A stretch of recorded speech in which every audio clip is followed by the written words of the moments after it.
Le mégaphone, les zones d'ombre et le mystère Mola. Des opposants existent, des polémistes existent, et puis il existe Mola, catégorie à part, sous-classe, bavard professionnel, option moulin à outrance. Depuis son confortable exil climatisé, ce balcon lointain d'où l'on refait le Sénégal en pantoufles, le voilà qui s'est découvert une passion quasi industrielle, pilonner verbalement Ousmane Sonko, le président Diomaye, et par ricochet, tout ce qui porte l'étiquette PASTEF. Micro allumé, volume au plafond. Jusque-là, diront certains, rien que de très banal dans notre foire nationale aux grandes gueules. Sauf qu'un détail intrigue, gratte, démange. Depuis l'arrestation de son ami Papchek Diallo, affaire aussi bruyante que brouillonne, Mola semble avoir enclenché le mode « je fais roue » permanent. Pourquoi cette soudaine montée en régime? Qu'est-ce qui s'est déréglé dans la mécanique du commentateur? Mystère et boule de gomme.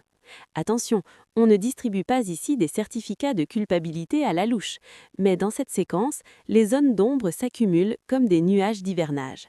Et pendant que les questions restent en salle d'attente, Mola, lui, continue son one-man show d'indignation ciblée.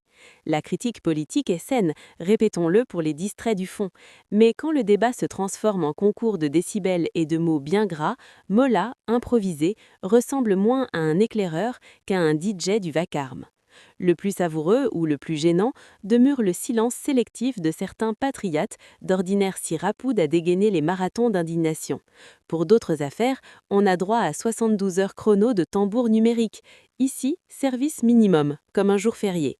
Alors la question, têtue comme un moustique en saison des pluies, revient bourdonner. Pourquoi Mola tire-t-il à vue sur Sonko et les militants du PASTEF avec une telle régularité métronomique?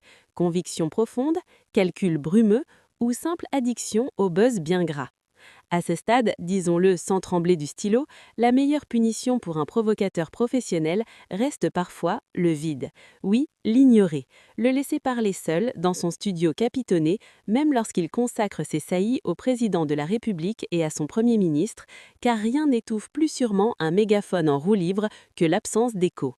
À force de parler fort pour masquer les silences qui dérangent, le polémiste prend un risque classique, celui de transformer son micro en miroir. Et dans ce miroir, ce n'est pas toujours la vérité qui apparaît en premier, parfois Malik Ba.